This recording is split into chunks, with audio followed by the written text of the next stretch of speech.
اعوذ باللہ من الشیطان الرجیم، بسم اللہ الرحمن الرحیم۔ آج ہم اردو جماعت ہفتم Khyber Pakhtunkhwa textbook board Peshawar کے 2022 والے نصاب کے مطابق سبق نمبر 2 میں نعت کی تشریح اور مشقی سوالات کا انشاءاللہ احاطہ کریں گے۔ یہ نعت مظفر وارسی نے لکھی ہے۔ نعت وہ نظم ہوتی ہے جس میں حضور پاک صلی اللہ علیہ وسلم کی تعریف بیان کی گئی ہو، ان کی شان اور صفات بیان کی گئی ہوں۔ نعت حضور پاک صلی اللہ علیہ وسلم کا ایک ایسا تعارف ہے جس میں حضور صلی اللہ علیہ وسلم کی سیرت و کردار کا بیان کیا گیا ہو، ان کے اعلیٰ اخلاق اور عظیم کارناموں پر روشنی ڈالی گئی ہو اور ان کی شخصیت کا صحیح معنوں میں تعارف پیش کیا گیا ہو۔ تو مظفر وارسی کی یہ نعت ان تمام پہلوؤں کا احاطہ کرتی ہے۔ اشعار سے اگر دیکھا جائے تو اخلاص کا پہلو نمایاں نظر آتا ہے۔ تو پہلے بند کی طرف بڑھنے سے صرف گزارش یہ ہے کہ تشریح کو غور سے سنیں تاکہ اپنے الفاظ میں تحریر کر سکیں۔ اس کے علاوہ یہاں یہ جان لینا بھی ضروری ہے کہ شعر، مصرع اور بند کیا ہے۔ شعر میں 2 مصرے ہوتے ہیں، جبکہ مصرع جو ہے شعر کی ایک سطر کو کہتے ہیں اور بند میں 6 مصرے ہوتے ہیں۔ میرا پیمبر عظیم تر ہے، کمال خلاق ذات اس کی۔ شاعر اس بند میں حضور پاک صلی اللہ علیہ وسلم کی عظمت اور قدر و منزلت کی طرف اشارہ کر کے کہتا ہے کہ اللہ تعالیٰ نے آپ صلی اللہ علیہ وسلم کی ذات مبارکہ کو بہترین تخلیق کیا ہے۔ کمال خلاق یعنی کہ بہترین تخلیق کیا ہے، اور آپ صلی اللہ علیہ وسلم دنیا کی خوبصورت ترین ہستی ہیں۔ جمال حیات اس کی، اور ان کی حیات یعنی کہ زندگی حسن سے عبارت ہے۔ بشر نہیں، عظمت بشر ہے۔ میرا پیمبر عظیم تر ہے۔ اس کے علاوہ وہ بشریت کے اعلیٰ درجے پر فائز ہیں، کیونکہ وہ عام بشر نہیں، ان جیسا کوئی نہیں۔ وہ معراج پر گئے، اللہ سے ہم کلام ہوئے، انہیں اللہ تعالیٰ نے کئی صفات سے نوازا تھا۔ ان کی عظمت اور شان بہت بلند ہے۔ آگے ہے شعور لایا، کتاب لایا، یعنی کہ شعور اور اس وقت کے جو معاشرہ تھا، جس وقت حضور صلی اللہ علیہ وسلم جہاں پر آئے، اس وقت کے عرب کے معاشرے میں تو اس وقت جہالت کا دور تھا۔ تو کتاب لایا، نبوت ملی تو اللہ تعالیٰ نے کتاب عطا کی۔ وہ حشر تک کا نصاب لایا، تو وہ جو کتاب ہے قرآن پاک، وہ حشر تک ہے۔ کوئی نبی حضور پاک صلی اللہ علیہ وسلم کے بعد نہیں آئے گا، تو وہی ایک دین ہے۔ دیا بھی کامل نظام اس نے، یعنی کہ ایک کامل نظام اللہ تعالیٰ نے ان کو عطا کیا، اور اسی نظام پر چل کر کامیابی ہونی ہے۔ اور آپ ہی انقلاب لایا، اور خود ہی یعنی کہ وہ انقلاب لے کر آئے، یعنی کہ اپنی زندگی ان کی پوری عبارت ہے مشکلات سے، مصائب سے، اور جس طریقے سے انہوں نے اس معاشرے کی تصحیح کی، جس طریقے سے تبلیغ کی، وہ حقیقت میں انقلاب لانے کے برابر ہی ہے۔ وہ علم کی اور عمل کی حد بھی، ازل بھی اس کا ہے اور ابد بھی، یعنی کہ علم ان کو اللہ تعالیٰ نے بہت زیادہ عطا کیا، اور عمل کی حد اگر دیکھی جائے تو وہ دن کو تبلیغ اور راتوں کو قیام اللیل عبادت کیا کرتے تھے، اور عمل کی زندگی تھی، عملی زندگی میں تھے وہ، انہوں نے جنگیں بھی لڑی ہیں۔ ازل بھی اس کا ہے اور ابد بھی، یعنی کہ جب سے وہ آئے ان کو عطا ہوئی نبوت، اس سے لے کر ابد تک، یعنی کہ تا قیامت تک ان کی جو شریعت ہے اس کی پیروی کرتے رہیں گے لوگ، اس کو فالو کرتی رہے گی انسانیت کامیابی کے لیے۔ وہ ہر زمانے کا راہبر ہے، یعنی کہ جب سے تھے وہ 1400 سال پہلے سے بھی، اور تا قیامت تک وہ رہبر ہیں۔ میرا پیمبر عظیم تر ہے، یعنی کہ عظیم الشان ہے۔ وہ آدم و نوح سے زیادہ بلند ہمت، بلند ارادہ، یعنی کہ باقی جو انبیاء ہیں ان کا ذکر کیا گیا ہے، اسپیشلی آدم اور نوح علیہ السلام، یعنی کہ ان سے زیادہ بلند ہمت اور حوصلہ تھا۔ ہمت وہ نہیں ہارے، مشکلات اور مصائب بہت آئیں، تکالیف بہت آئیں، اور جب نبوت ملی تو ان سے قطع تعلق کر لیا گیا، اور تکالیف تو انہیں بہت ملی، اور انہوں نے یعنی کہ ہمت کا مظاہرہ کیا۔ طائف میں دیکھ لیں تو لہو لہان ہوئے۔ اس کے علاوہ مطلب انہوں نے کبھی بددعا نہیں دی، اپنے کو دعائیں دیتے رہے تکالیف کے بدلے میں۔ تو اسے کہتے ہیں بلند ارادہ یا ہمت ہارتے ہیں اگر تو پھر بددعائیں بھی دیتے ہیں۔ تو اس سے پہلے آپ دیکھ لیں کئی امتیں تباہ ہوئی نبیوں کی بددعاؤں سے۔ وہ زہد عیسیٰ سے کوسوں آگے، جو سب کی منزل وہ اس کا زیادہ کہتے ہیں مشکل راستے کو، وہ زہد کہتے ہیں تقوی کو۔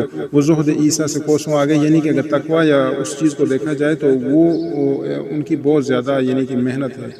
تقویٰ ہے، ان کا زہد ہے، جو سب کی منزل وہ خود ہیں، اور ان کا جو راستہ ہے وہ انتہائی مشکل ہے، کٹھن ہے، وہ آسان زندگی نہیں گزاری انہوں نے۔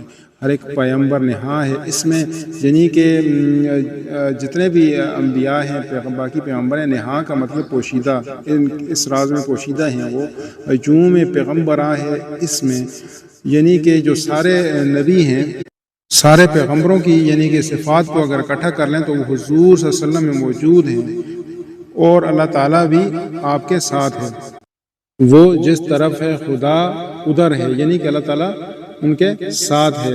اگر جنگیں لڑی ہیں، تکالیف برداشت کی ہیں، تو ان کو اللہ تعالیٰ کا ساتھ حاصل تھا۔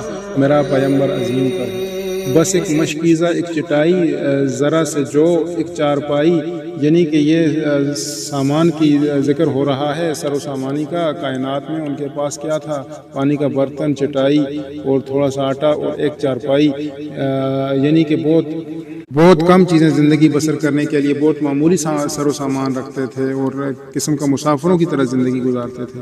بدن پہ کپڑے بھی واجبی سے، نہ خوش لباسی نہ خوش کبائی۔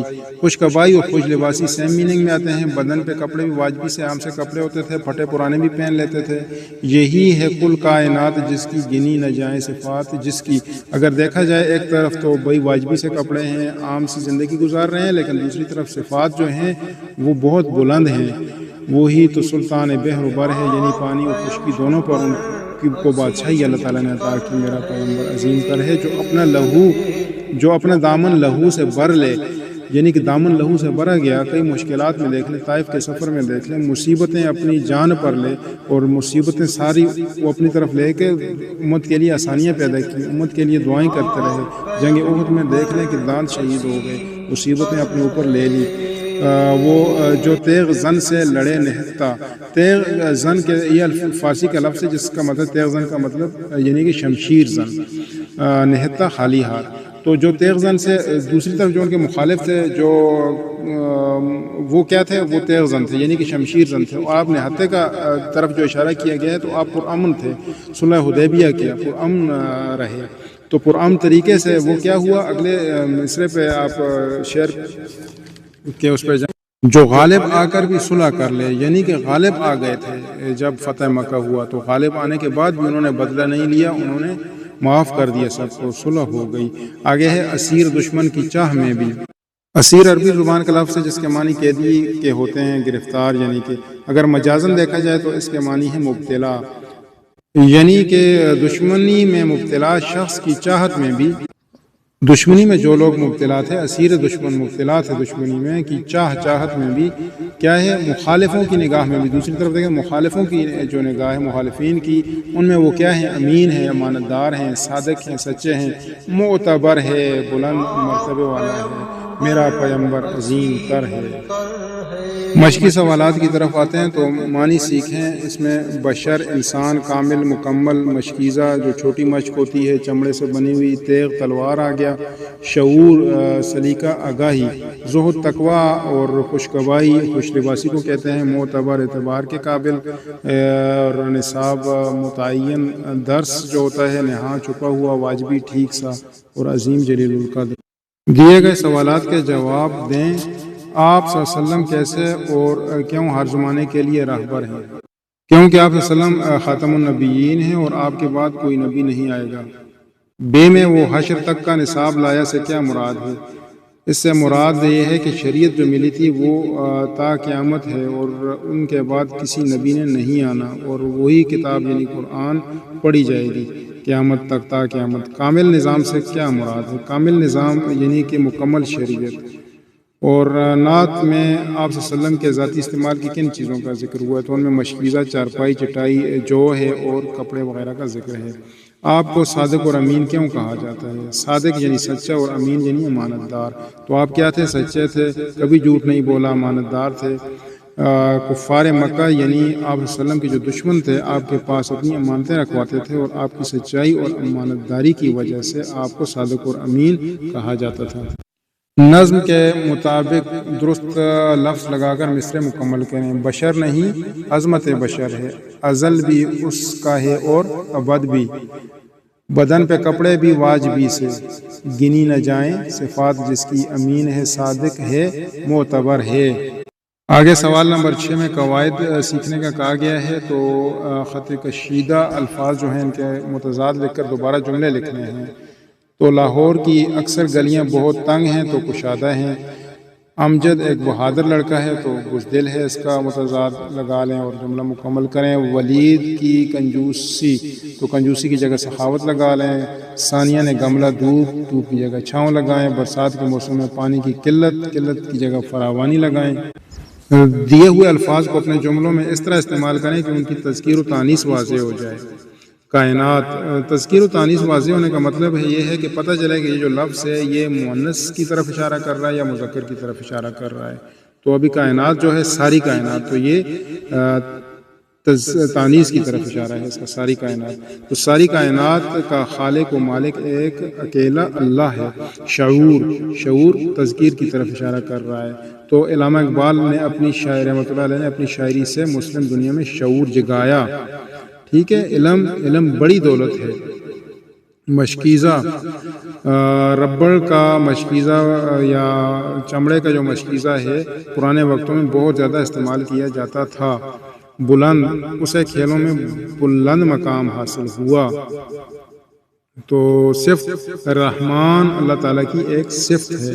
اگلا سوال ہے نعت کا مرکزی خیال۔ تو مرکزی خیال یہی ہے کہ حضرت محمد صلی اللہ علیہ وسلم اللہ کے آخری نبی ہیں، کامل شریعت لے کر آئے، آپ کی سیرت و بشریت جو ہیں ان کے عظیم مرتبے پر حضور فائز ہیں، سیرت و بشریت کے، اور انبیاء کرام جتنے بھی ہیں ان کے وہ سردار ہیں، اور مشکل حالات میں رہ کر انسانیت کی راہبری کی آپ صلی اللہ علیہ وسلم نے، اور آپ صلی اللہ علیہ وسلم مخالفوں کی نگاہ میں بھی کیا تھے؟ صادق اور امین تھے، اور آپ صلی اللہ علیہ وسلم قیامت تک آنے والے تمام انسانوں کے لیے مشعل راہ ہیں۔ سوال نمبر 9 میں درج ذیل بند کی تشریح کریں، تو یہ تشریح ہم کر چکے ہیں شروع میں۔